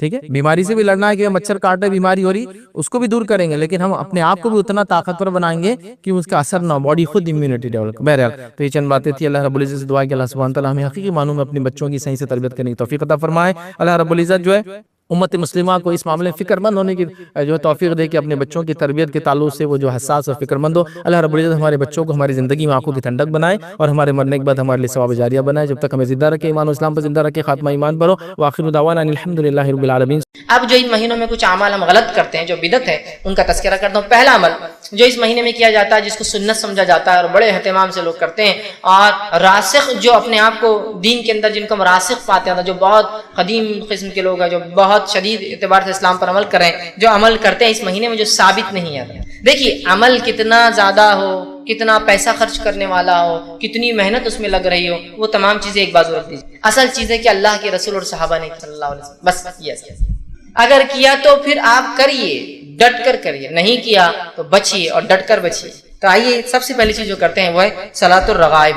یہ قسم کی نماز, اس کا نام ہی لوگوں نے صلاۃ الرغائب, یہ نام, لیکن نماز کا کسی فقہ کی کتاب میں کبھی نہیں ملے گا آپ کو. یہ نماز کا تذکرہ کبھی کسی محدث کے پاس آپ کو نہیں ملے گا, لیکن ایک یہ موضوع روایت ہے. ان موضوع اور من گھڑت روایتوں کو لے کر یہ نماز کو بنا دیا گیا, جس کو صلاۃ الرغائب کہا جاتا ہے. اور یہ بڑے عقیدت کے ساتھ رجب آتے ہی لوگ اس کا اہتمام کرتے ہیں. اس نماز کے تعلق سے جو روایت پیش کی جاتی ہے, جو موضوع ہے, یاد رکھیے موضوع سمجھتے ہیں, موضوع مطلب وہ حدیث جو نبی اکرم صلی اللہ علیہ وسلم کی طرف گڑھ دی گئی, منسوب کر دی گئی, لیکن آپ نے ایسی بات نہیں کہی. وہ روایت کیا رکھتا ہوں جو صلاۃ الرغائب کی طرف لوگ سناتے ہیں, بیان کرتے ہیں. حدیث کے الفاظ اس طرح سے وہ یہ ہے کہ رجب اللہ کا مہینہ ہے, شعبان میرا مہینہ ہے, رمضان میری امت کا مہینہ. جو روایت بیان کی جاتی ہے وہ یہ ہے, رجب اللہ کا مہینہ ہے, شعبان میرا مہینہ ہے, اور رمضان میری امت کا مہینہ ہے. پھر اس حدیث میں آگے الفاظ دیکھیے کیا ہے. الفاظ یوں ہے, جو شخص رجب کی پہلی جمعرات کے دن کا روزہ رکھے, پھر جمعہ کی رات مغرب سے عشاء کے درمیان 12 رکعت نماز پڑھے. جو شخص جمعرات کے دن روزہ رکھے, پھر جب جمعرات ختم ہو گیا تب جمعہ کی رات چالو, جمعہ کی رات مغرب سے عشاء کے بیچ کے درمیان 12 رکعت پڑھے, دو کر کے. اور اسی طرح جو ہے ہر رکعت میں سورہ فاتحہ کے بعد 3 مرتبہ سورہ قدر, اور اس کے بعد 12 مرتبہ سورہ اخلاص پڑھے. سورہ قدر 3 بار, 12 مرتبہ سورہ اخلاص پڑھے, اس کی تلاوت کرے. جب نماز سے فارغ ہو, مطلب 12 رکعت پڑھ چکا ہو, فارغ ہو, تو مجھ پر جو ہے 70 مرتبہ درود بھیجے, اور اس میں خاص درود کا تذکرہ بھی کہ یہ درود بھیجے, اللہم صلی علی محمد النبی الامی وعلی آلہ, یہ بھیجے 70 مرتبہ. پھر سجدے میں چلا جائے, مطلب سجدہ کرے, اور سجدے میں یہ دعا پڑھے, سبوہم قدوس رب الملائکۃ والروح, یہ دعا پڑھے. اس کے بعد سر اٹھا کر یہ دعا 70 مرتبہ پڑھے. سجدے سے اٹھنے کے بعد پھر یہ دعا پڑھے, اور اس کے اندر ایک لمبی دعا ہے, ربی اغفر لی وارحمنی, اور وہ پوری دعا ہے, وہ دعا پڑھے. بعد اس کے دوسرا سجدہ کرے, اور پھر ویسے ہی کرے جیسے پہلے سجدے میں 70 مرتبہ سبوہم قدوس رب الملائکۃ والروح پڑھا. اگر جس نے یہ کر لیا تو اس کے باوجود, مطلب اس کے بعد وہ کہتے ہیں کہ جس نے یہ کر لیا تو اس کے جو ہے اسی طرح کریں. اس کے بعد جو کچھ اللہ تعالیٰ سے مانگیں گا اس کے بعد جو کچھ اللہ تعالیٰ سے مانگیں گے اللہ تعالیٰ اس کی ہر حاجت کو پورا کریں گے. اب یہ فضائل میں آتا ہے. اور یاد رکھیے یہ روایت جو میں نے آپ کے سامنے رکھی جو بات یہ نبی اکرم صلی اللہ علیہ وسلم ثابت نہیں ہے. اس کے اوپر جو یہ موضوع ہونے ابن الجوزی رحمہ اللہ نے کہا کہ یہ موضوع ہے. اسی طرح جو ہے ابن رجب رحمۃ اللہ علیہ کہتے ہیں کہ یہ روایت موضوع ہے. امام نووی کہتے ہیں کہ روایت موضوع ہے. اسی طرح محمد بن طاہر الہندی رحمہ اللہ یہ فرماتے ہیں کہ روایت موضوع ہے. اسی طرح امام شوکانی رحمہ اللہ کہتے ہیں کہ روایت موضوع ہے. اور اس کے بعد مولانا عبدالحی لکھنوی جو کہ ہندوستان کے رہنے والے تھے مشہور اور معروف شخصیت ہے وہ بھی اس کے تعلق سے کہتے ہیں اور فرماتے ہیں ان کا قول اس طرح سے صلاۃ الرغائب والی حدیث من گڑت ہے اور اس پر اکثر محدثین یا سب محدثین کا اتفاق ہے اور ان کی مخالفت کرنے والے کا کوئی اعتبار نہیں چاہے وہ کوئی بھی ہو. کیا کہہ رہے ہو عبدالحق جو ہے عبدالحی لکھنوی رحمہ اللہ کہ جو ہے یہ نماز کے تعلق سے کہہ رہے ہیں کہ صلاۃ الرغائب والی روایت من گھڑت ہے تمام محدثین کی نزدیک اور جس نے اس کے خلاف بات کی اس کو کوئی اعتبار نہیں. تو یہ صلاۃ الرغائب جو خاص طور سے پہلے جمعرات کا جو رجب کے اندر روزہ رکھا جاتا ہے اس کے بعد رات جب آتی ہے تو 12 رکعت نماز اس طریقے سے پڑھی جاتی ہے. یاد رکھیے اس کا کوئی وجود اس کا کوئی ثبوت اس کی کوئی دلیل صحیح ثابت نہیں ہے. یہ موضوع ہے اور علماء کو چاہیے کہ اس موضوع بات کا اظہار کرے ورنہ یہ موضوع روایتیں جو نبی اکرم صلی اللہ علیہ وسلم طرف گڑھی گئی ہے یاد رکھیے یہ بھی جھوٹ میں شامل ہے اور آپ صلی اللہ علیہ وسلم اس کی وضاحت حدیث میں کر دی. جو جانتے بوجھتے مجھ پر جھوٹ باندھے وہ اپنا ٹھکانہ جہنم کی آگ بنا لے. تو ہم کوشش کریں کبھی بھی ان موضوع روایتوں کو کبھی بھی جو اپنی طرف سے ہم روایت کرنے کی کوشش نہ کریں بلکہ ہم انکار کریں کہ نہیں غلط ہے. تو پہلا عمل رجب آتے ہی صلاۃ الرغائب پہلے جمعرات والا عمل. اس کے بعد جو ہے رجب میں جو دوسرا عمل لوگ کرتے ہیں وہ یہ ہے کہ رجب کے مخصوص روزے ایک تو یہ پہلا روزہ جمعرات کا اس کے بعد کی نماز صلاۃ الرغائب لیکن اس کے علاوہ مخصوص روزے رکھتے ہیں اور ان روزوں کے تعلق سے مختلف روایتیں ہیں. پہلی بات تو وضاحت کر دوں نبی اکرم صلی اللہ علیہ وسلم نے رجب میں کوئی خاص روزہ نہیں رکھا اور رجب کے اندر آپ نے کسی خاص روزے کا حکم نہیں دیا. دونوں باتیں ایک تو آپ کا عمل بھی نہیں آپ کا حکم بھی نہیں. نبی اکرم صلی اللہ علیہ وسلم رجب میں کوئی خاص روزہ نہیں رکھا اور کسی خاص روزے کے رکھنے کا حکم نہیں دیا. یاد رکھیے اب جو لوگ یہ روایتیں بیان کرتے ہیں رجب کے روزوں کی وہ سب من گھڑت. یاد رکھیے امام نووی رحمہ اللہ نے ایک بہت اچھی بات فرمائی جب بھی کسی حدیث کو ایسے دیکھو جس کے فضائل بہت ہی زیادہ ہو رہے ہو یا محدثین کے اقوال ایسے موجود ہیں کہ جب تم دیکھو کہ کسی حدیث میں یا کسی عمل کے بہت زیادہ فضائل پتہ چل رہے ہو تو جان لو کہ یہ فضائل من گھڑت ہے یا وہ حدیث من گھڑت ہے صحیح روایتوں کے مقابلے میں. یاد رکھیے صحیح روایت ایسا مثال کے طور پہ شب قدر کی فضیلت کیا ہے 1000 مہینوں سے افضل ہے.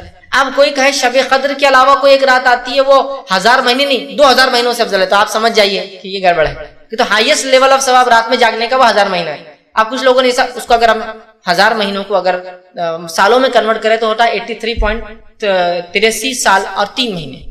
ٹھیک یہ اس کی عدد ہوتے ہیں. آپ کو کہے ایک رات جاگنے کا روزہ رکھنے کا 120 سال کی گناہ معاف ہوتے تو آپ سمجھ جائیے کچھ تو بھی گڑبڑ ہے. جس رات کے جاگنے کی بات قرآن کہہ رہا ہے جس رات کی عبادت کو قرآن 1000 کہہ رہا ہے اور کوئی 120 سال کہے تو سمجھ جائیے کچھ نہ کچھ مطلب بہت کثیر ثواب جو کہ صحیح اعمال کے مقابلے میں آ رہا سمجھ جائیے من گڑت ہے. اب دیکھیے کیا روایت بیان کی جاتی ہے اس میں روزوں کے فضائل میں. روایت اس طرح سے موضوع ہے یاد رکھیے روایت موضوع ہے اللہ رب العزت رحم کرے. میں صرف روایت کرنے کے اعتبار سے کر رہا ہوں وہ ایسا کہا جا رہا ہے کہ اللہ کے رسول نے اس میں کہا جبکہ وہ روایت موضوع ہے. حدیث کے الفاظ اس طرح سے مطلب وہ حدیث جو موضوع ہے جو آپ کی طرف من گڑت منسوخ کی گئے الفاظ یوں ہیں بے شک رجب کا مہینہ عظمت والا مہینہ ہے. اور آگے اس کے الفاظ ہیں جو شخص اس میں اللہ تعالیٰ اس کے لیے 1000 سال کے روزے لکھ دیتا ہے اور 2 روزے رکھے تو 2000 سال کے روزوں کا ثواب لکھ دیتا ہے اور 3 روزے رکھے تو 3000 سال کے روزوں کا ثواب لکھ دیتا ہے. پھر اس کے اندر ہے اور جو ہے لکھ دیتا ہے اور اگر 7 دن کے روزے رکھے تو اللہ جو ہے اس کو جہنم کے دروازے اس کے لیے بند کر دیتا ہے اور اگر 8 دن کے روزے رکھے تو جنت کے پورے دروازے اس کے لیے کھول دیتا ہے اور جس میں سے چاہے جنت میں تاکہ داخل ہو جائے. اور جو شخص 15 دن کے روزے رکھے اس کی برائیوں کو نیکیوں میں تبدیل کر دیا جاتا ہے اور ایک منادی دینے والا آسمان پہ اعلان کرتا ہے اللہ تعالیٰ نے تمہاری مغفرت کر دی اب تم نئے سرے سے عمل شروع کرو. ٹھیک ہے. اور جو شخص اس میں زیادہ سے زیادہ روزے رکھے اللہ تعالیٰ اس کو زیادہ زیادہ عطا فرماتا ہے. یہ روایت موضوع ہے اور من گڑت ہے. امام الجوزی نے اپنی موضوعات اپنی کتاب الموضوع کے اندر اس کو روایت کیا اور اکثر محدثین نے اس کو اپنی موضوعات کے اندر روایت کیا. یہ روایت صحیح نہیں ہے. یہ تو 1000 دن کے روزوں کا ثواب بتایا جا رہا ہے. 2000 دن کے روزے مطلب 30 دن رکھ لیا تو 3000 ہو گئے یا 29 کا دن آتا 29000 اللاجیکل بات ہے اس لیے کہ دیگر اعمال پہ شب قدر پر یا رمضان کے روزوں پر یہ فضائل کی بات نہیں آ رہی. یاد رکھیے اسی لیے میں نے کہا کثرت سے جب فضیلتیں آئے کسی چیز میں بہت زیادہ جو صحیح کے مقابلے میں ہو تو سمجھ آئیے کچھ نہ کچھ گڑبڑ آ رہی ہے اس کے. ٹھیک ہے. تو بہرحال دیکھیے کس قسم سے بات آئی ہے. یاد رکھیے یہ تمام چیزیں جو ہے موضوع ہے. اسی طرح اس میں ایک خاص نماز کا بھی تذکرہ آتا ہے روزے کے ساتھ. کہ روزہ رکھے اور نماز پڑھے، وہ اس طرح سے بیان کیا تھا، اور یہ بھی روایت موضوع جھوٹی ہے، لیکن لوگ عمل کرتے ہوئے کیا ہے، حدیث کو ایسا بیان کیا تھا جو کہ جھوٹی ہے. جو آدمی رجب میں ایک دن کا روزہ رکھے، اس میں 4 رکعت اس طرح پڑھے کہ پہلی رکعت میں سورہ جو ہے فاتحہ کے بعد جو ہے 100 مرتبہ آیت الکرسی پڑھے، اور پھر دوسری رکعت میں 100 مرتبہ سورہ اخلاص پڑھے. مطلب پہلی رکعت میں سورہ فاتحہ 100 مرتبہ آیت الکرسی، دوسری رکعت میں سورہ فاتحہ کا 100 مرتبہ سورہ اخلاص پڑھے، تو اس کی موت نہیں آئے گی یہاں تک کہ وہ جنت اس سے دکھا لیا جائے، یا جنت میں اس کا ٹھکانہ نہ اسے بتا دیا جائے. مطلب روزہ رکھے، روزہ رکھنے کے بعد 4 رکعت اس روزے میں یہ نماز پڑھے. کیا نماز پڑھے؟ جو بتایا جا رہا طریقہ کہ سورہ فاتحہ کے بعد 100 مرتبہ آیت الکرسی، سورہ فاتحہ کے بعد 100 مرتبہ سورہ اخلاص. تو فائدہ کیا ہوگا اس کو؟ نہیں مرے گا مگر جنت میں اس کا ٹھکانہ بتا دیا جائے گا کہ تم یہاں رہنے والے ہو جنت. یہ صحیح روایت نہیں ہے، یہ موضوع ہے. تو بہرحال اس مہینے کے اندر کوئی نماز ثابت نہیں آتی، کوئی روزہ خاص ثابت نہیں. اسی طرح ایک اور جو ہے بات نبی اکرم صلی اللہ علیہ وسلم کی طرف منسوب کی جاتی ہے، ایک اور روایت بیان کی جاتی ہے رجب کے فضائل میں. وہ کیا ہے وہ بھی رکھ دیتا ہوں. یوں بیان کیا ہے، جو شخص رجب میں 3 دن کے روزے رکھے گا، اللہ اس کو پورے مہینے کے روزوں کا ثواب لکھ دے گا. اور جو 15 دن کے روزے رکھیں گا، اللہ تعالیٰ اس کے لیے اپنی رضامندی لکھ دے گا، اور جس کے لیے رضامندی لکھ دی جائے گی اسے عذاب نہ دے گا. اور جو پورے مہینے کے روزے رکھیں گا اسے اللہ تعالیٰ آسانی سے اس کا حساب کر لے گا. یہ روایت بھی صحیح نہیں ہے. لہٰذا ہمیں پتہ چلا رجب کے اندر کوئی بھی عمل نماز کے معاملے میں سنت سے ثابت نہیں، خاص کوئی بھی عمل اور روزے کے تعلق سے خاص سنت سے ثابت نہیں. بھائی تیسرا کام جو رجب میں ہوتا ہے، بڑے دھڑلے سے ہوتا ہے اور ڈٹ کر ہوتا ہے، وہ کیا ہے؟ وہ یہ ہے کہ رجب کی 27 کی رات کو خاص طور سے شب معراج منایا جاتا ہے. الاسراء والمعراج، مسجدیں سج رہی ہے اور تیاریاں ہو رہی ہے، اور بہت سارے لوگ سال گزرنے کے بعد رجب کی 27 کو ان کو یاد آتا ہے اپن مسلمان ہیں، اب رمضان نزدیک آ رہا ہے، اب مسلمان ہیں، اپن نمازیں شروع کرنا رجب آ رہا ہے. پھر 15 کو ایک اور نئی رات مناتے ہیں، شب برات. پھر یاد آتا ہے اب تو رمضان بہت نزدیک، 15 دن سدھر جاؤ. اور پھر آ جاتے ہیں رمضان، اور جب رمضان آتے ہیں اور اصلی رات آتی ہے تو ڈپلیکیٹ راتوں کے چکر میں اصلی رات ہاتھ سے چلی جاتی ہے. شب قدر کو کیسے منایا جا رہا ہے بولنے کی ضرورت نہیں ہے نا. بہرحال تو رجب میں ایک فضیلت جو اس کی بتائی جاتی جو ہے نہیں، وہ کیا ہے کہ اس میں ایک رات ہوئی جس میں آپ صلی اللہ علیہ وسلم نے سفر کیا، اور وہ جو ہے مسجد حرم سے مسجد اقصیٰ گئے، پھر مسجد اقصیٰ کے آسمانی سفر کیا. یاد رکھیے یہ رات تو ہوئی، کب ہوئی وہ نہیں پتا ہے ہم کو، 27 خاص میں کب ہوئی نہیں پتا ہے. یہ واقعہ صحیح ہے کہ آپ صلی اللہ علیہ وسلم کو معراج ہوئی.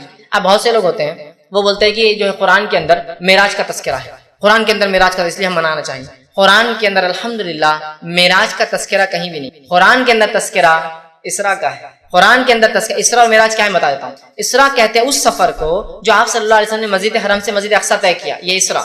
اور معراج کہتے ہیں اس سفر کو جو مسجد اقصیٰ سے آسمان ہو. معراج کا مطلب ہوتا ہے چڑھنا، سیڑھیاں اوپر کی طرف جانا، وہ تذکرہ ہے. تو قرآن نے کہیں معراج کا تذکرہ نہیں کیا، اسراء کا کیا. سبحان الذی اسریٰ، سورہ جو ہے بنی اسرائیل سورہ نمبر 17 آیت نمبر 1، سبحان الذی اسریٰ بعبدہ لیلا من المسجد الحرام الی المسجد الاقصی الذی بارکنا حولہ لنریہ من آیاتنا انہ هو السمیع البصیر. یہ آیت نے فرمایا کہ پاک بابرکت ہے وہ ذات جو لے گیا اپنے بندے کو رات کے ایک حصے میں مسجد حرام سے مسجد اقصیٰ کی طرف، جس کے اطراف ہم نے اپنی برکتیں پھیلا رکھی ہے تاکہ جو ہے لنریہ من آیاتنا، اپنے بندے کو اللہ کے رسول صلی اللہ علیہ وسلم کچھ نشانیاں دکھائے اپنی. سمجھ رہے آپ؟ تو اسراء کا تذکرہ ہے، معراج کا تذکرہ قرآن میں کہیں بھی نہیں، اور ہم منانے کیا معراج، تذکرہ اسراء کا ہے. بہرحال تو یہ واقعہ ہوا، ہم واقعے کا انکار نہیں کریں کہ آپ صلی اللہ آسمان پہ گئے، وہ سفر ہوا، آپ مسجد اقصیٰ مسجد حرم سے اقصیٰ گئے، آپ نے نماز پڑھائی وہاں امام انبیاءوں کو، وہاں سے پھر جبریل علیہ السلام سفر کر کے آپ کو براق میں بٹھا کر آسمانوں کی طرف لے گئے، پہلے آسمان، دوسرا آسمان، تیسرا آسمان، چوتھا آسمان، پانچواں، چھٹا، ساتواں آسمان پہ گیا. اللہ آپ سے ہم کلام ہوا، آپ کو کچھ آیتیں جو ہے سورہ بقرہ کی 2 آخری آیتیں دی گئی، اللہ رب العزت سے کلام ہوا، ابراہیم علیہ السلام سے ملاقات ہوئی، بہت ساری باتیں اس کے اندر آتی ہیں، ہم انکار نہیں کرتے ان کا. لیکن کسی چیز کے ہونا اس کے منانے کی دلیل نہیں ہے. نہیں واقعہ ہوا مطلب منایا جائیں گا. تو پھر فتح مکہ ہوا تو وہ بھی مناتے، فتح مکہ ہوا تو کیا وہ بھی مناتے، اپنے شہروں سے باہر جا کر پھر اونٹ اور گھوڑوں بیٹھ کے اپنے شہر میں آئیں گے کہ فتح مکہ ہوا تو آج تو منائیں گے. جنگ بدر ہوئی جس کو اللہ نے فرقان کہا، یوم الفرقان تھا، اس دن اللہ نے فرق کر دیا کفر میں اور توحید میں. تو کیا اس دن بھی ہم منائیں گے چپ چپ باہر جا کے جنگ لڑیں گے ایک دوسرے سے، اور کچھ لوگ اور بولیں گے یہ یوم الفرقان تھا، فتح مکہ منائیں گے کیا؟ ہوا نا. اسی طرح اللہ رب العزت نے سورہ صلح حدیبیہ کو کہا، اللہ کے رسول کو جب صحابہ ناراض تھے کہ کیوں آپ نے صلح کی، ہم لڑتے تھے ان سے، اللہ نے کہا کہ ہم نے آپ کو جو ہے فتح مبین عطا فرمایا، انا فتحنا لک فتحا مبینا. صحابہ سمجھتے ہار ہے، اللہ کہہ رہا ہے ہم نے آپ کو کھلی کامیابی دی، اور بعد میں پتا چلا جو صلح حدیبیہ کا کیا فائدہ ہوا، تو اب صلح حدیبیہ بھی منائیں گے نہیں، اس دن اللہ نے کہا کہ یہ تو فتح مبین ہے اور یہ یوم الفرقان ہے، شب جو ہے جنگ بدر، اور اسی طرح فتح مکہ ہوئی، اسلام کو غلبہ ملا تو وہ منائیں گے، ایسا کریں گے۔ پھر اللہ کے ہجرت کر کے گئے تو ہم بھی سب کہیں تو بھی جا کے آئیں گے، کریں گے کہیں، چیز کا ہونا منانے کی دلیل نہیں ہے۔ تو یہ ہوا واقعہ، اس واقعے کی اگر تفصیلات آپ دیکھنا چاہتے ہیں تو میرا اس پہ ایک مفصل 2-2.5 گھنٹے کا ایک بہت تفصیلی عنوان ہے، شب معراج کی حقیقت اور ہماری بدعتیں، یہ آپ دیکھ لیں۔ اس کے بعد شب برات آئیں گے، اس پہ میرا ایک لیکچر ہے، شب برات کی حقیقت اور ہماری بدعتیں، اور تیسری رات جو منائی جاتی ہے جو حقیقی ہے اس کے اوپر ہی میرا ایک لیکچر ہے، شب قدر کی اہمیت اور ہماری غفلتیں، اس کو ضرور آپ دیکھیں۔ تو شب معراج کی حقیقتیں اور ہماری بدعتیں، اس میں نے بہت تفصیلی رکھا ہے کہ کسی چیز کا ہونا منانے کی دلیل نہیں۔ بہرحال تو اب اس رات کو یاد رکھیے، اس رات کو نبی اکرم صلی اللہ علیہ وسلم کے ساتھ وہ معجزہ ہوا جو آپ لے گئے، یہ رات 27 رجب تھی، اس کے بارے میں کوئی دلیل ثابت نہیں ہے۔ اس معاملے میں امام نووی رحمہ اللہ نے 10 اقوال نقل کیے، 10 الگ الگ قول علماء کے نقل کیے، جن کے اندر سے ایک یہ ہے کہ جس سال آپ کو نبوت ملی اس سال یہ رات ہوئی، دوسرا قول یہ نبوت کے 5ویں سال، تیسرا قول یہ نبوت کے 8ویں سال، نبوت کے 10ویں سال، ہجرت سے 8 مہینے پہلے، ہجرت سے 16 مہینے پہلے، ہجرت سے 12 مہینے پہلے، ہجرت سے 14 مہینے پہلے، 12 14 اور 16 مہینے پہلے ہجرت سے۔ کسی نے کہا رمضان کے مہینے میں ہوئی، کسی نے کہا یہ رجب کے اندر ہوئی، کسی نے کہا یہ شعبان میں ہوئی، کسی نے کہا یہ محرم میں ہوئی، کوئی قول نہیں۔ تاریخ کے معاملے میں اختلاف کب ہوا اس میں بھی اختلاف، اور صحابہ میں سے بہت کم اقوال اس تعلق سے ملتے کب ہوا، یاد رکھیں۔ تو یہ رات کب ہوئی اسی کوئی دلیل نہیں۔ اب ہم نے دیکھی، میں ہمیشہ کہتا ہوں کہ بہت ساری باتیں ایسی ہے جو کس کو نہ پتہ چلی، شاید اللہ رحم کرے ہم پر، اللہ معاف کرے، شاید جبرائیل علیہ السلام نے آ کر ہندوستانی پاکستانی لوگوں کو بتا کے چلے کہ تمہارے لیے یہ فکس کر دیا گیا ہے، جیسا 27 کو معراج ہوئی۔ دنیا اختلاف کر رہی ہے، صحابہ میں اختلاف ہے، محدثین میں اختلاف ہے، ہندوستانیوں کو پکا پتہ ہے 27 رجب۔ اسی طرح جو ہے شب قدر کب ہے اس کو تلاش کرنے کا حکم ہے۔ جو آخری حدیث ملتی ہے اس کے تعلق سے وہ یہ ہے کہ اسے رمضان کی آخری عشرے کی طاق راتوں میں تلاش کرو، مطلب 5 میں سے کوئی ایک۔ یہاں اختلاف ہے یہ رات کب ہوئی، معراج کب ہوئی، ہمارے پاس پکا ہے کب ہوئی، 27 رجب۔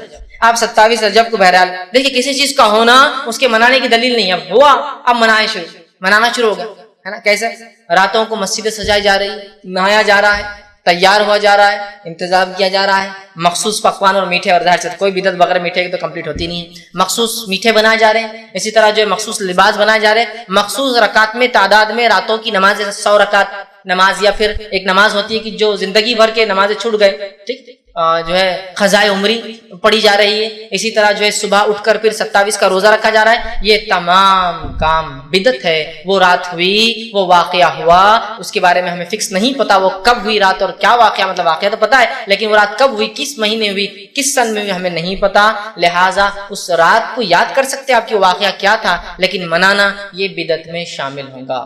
تو آپ دیکھیں کس دھڑلے سے اس رات کو منایا جا رہا ہے، جبکہ اس معاملے میں کئی اقوال صحابہ کے موجود ہیں اور کئی اختلاف اس معاملے میں جو ہے موجود ہے، لیکن اس کے بعد بھی 27 کو مخصوص منایا جا رہا ہے۔ مولانا عبدالحی لکھنوی رحمہ اللہ اس تعلق سے فرماتے ہیں، اور وہ کہتے تھے یہ جو بلاد ہند میں، مطلب ہندوستان کے اندر، وہ کہتے ہیں بلاد ہند میں مشہور ہے کہ شب معراج کی صبح کو روزہ رکھنا 1000 روزوں کے برابر ہے، تو یہ بالکل بے بنیاد اور بے اصل ہے۔ سمجھ رہے ہیں؟ تو یہاں ہم دیکھ رہے ہیں لوگ پتہ نہیں کیا کیا اس میں منا رہے ہیں، رات جاگتے ہیں، دن روزہ رکھتے ہیں، 1000 مہینوں کا ثواب، 1000 سال کا ثواب، 120 سال کا ثواب، پتہ نہیں کیا کیا باتیں بیان کی جا رہی ہیں۔ تو یاد رکھیں اس مہینے میں یہ رات معراج جو ہے یہ ہوئی، لیکن یہ کب ہوئی یہ ہم نہیں جانتے، واللہ اعلم، اللہ بہتر جانتا ہے کہ یہ رات کب ہوئی۔ اب لیکن ہم مخصوص کر کے دیکھیے کیسے اعمال کر رہے ہیں، کیا کیا افعال کرتے ہیں۔ اور یاد رکھیں جب ہم بدعتوں میں چلے جاتے ہیں، جب ہم بدعتوں میں پڑ جاتے ہیں تو پھر یاد رکھیے معاملہ پھر وہ اتنی گہرائی میں جاتا ہے کہ پھر وہ بدعتیں کہیں رکتی نہیں۔ تو لہٰذا رجب کی 27 کو شب معراج خاص منانا یہ بدعت ہے اور شریعتاً یہ غلط ہوگا۔ رات کا جاگنا بھی ثابت نہیں، اس میں کوئی خاص روزہ ثابت نہیں۔ کوئی آدمی روز رات میں جا کے عبادت کرتا ہے تو وہ بھی کر سکتا ہے، اور کوئی روزہ رکھنے کا عادی ہے اور وہ رکھتا ہے، جیسا کہ مثال تو جمعرات اور پیر کا روزہ رکھتا ہے اور اس دن ہی جمعرات آ جائے تو الگ بات ہے، لیکن خاص طور سے کرنا یہ بدعت میں شمار ہوگا۔ اب اور ایک کام جو اس رجب میں کیا جاتا ہے بڑے عقیدت سے، وہ کیا ہے؟ وہ یہ کہ رجب میں لوگ سمجھتے ہیں عمرہ کرنا افضل ہے، اور بہت لوگ عمرے کو جاتے ہیں، بڑا نمبر لگائے جا رہے ہیں، تڑپ کے لگائے جا رہے ہیں، دعائیں ہو رہی ہیں اللہ سے سالوں سال کی رجب میں موقع دے ہم کو عمرے کا۔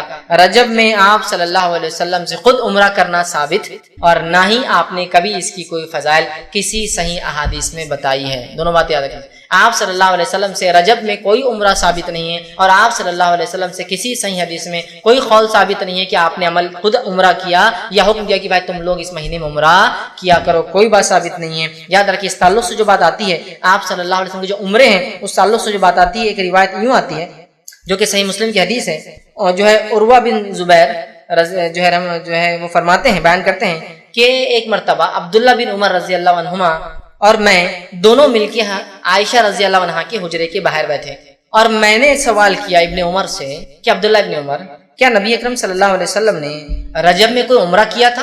تو وہ فرماتے ہیں، انہوں نے جواب دیا ہاں کہ آپ صلی اللہ علیہ وسلم رجب میں عمرہ کیا تھا۔ پھر وہ کہتے ہیں کہ جو عروہ کہتے ہیں کہ میں نے عائشہ رضی اللہ عنہا سے پوچھا، اے اللہ، جو عائشہ رضی اللہ عنہا، کیا اللہ کے رسول نے رجب میں کوئی عمرہ کیا تھا؟ تمہاری عائشہ رضی اللہ عنہا نے وہی جواب دیا اسی وقت جبکہ عروہ بھی بیٹھے ہیں، عبداللہ بھی بیٹھے ہیں، اور وہ اندر حجرے میں۔ جب انہوں نے پوچھا، ان سے پوچھا پہلے پھر ان سے، تمہاری عائشہ جواب دیتی حجرے سے، انہوں نے کہا کہ اللہ جو ہے عبداللہ ابن عمر کی مغفرت کرے، ان پر رحم کرے، مطلب دعائیں دے رہی، غلطی بھی ان سے، اس کا مطلب رحم کرے، مغفرت کرے۔ اللہ کی قسم آپ صلی اللہ علیہ وسلم نے کبھی کوئی عمرہ رجب میں نہیں کیا، اللہ کی قسم نبی اکرم صلی اللہ علیہ وسلم نے کبھی کوئی عمرہ رجب میں نہیں کیا۔ اس سے اسلاف کا، صحابہ کا طریقہ دیکھیے اختلاف کا، کہ ابن عمر نے غلطی کرتے یہ نہیں کہا کہ اندر سے حضرت عائشہ کی ہنسی کی آواز آئی، ٹھیٹھی ٹھاٹا کی آواز آئی، اور کہا ابن عمر کو کیا اتنا بھی نہیں پتا کہ کب اللہ کے رسول نے کیا کہتا ہے، اتنے جاہل ہے کیا فقیہ الامہ تم کو لوگ کہہ رہے ہیں، تم کو تو اتنا بھی نہیں۔ اللہ مغفرت کرے عبداللہ کی، اللہ رحم کرے ابن عمر کو۔ دیکھیے طریقہ کتنا احسن ہے۔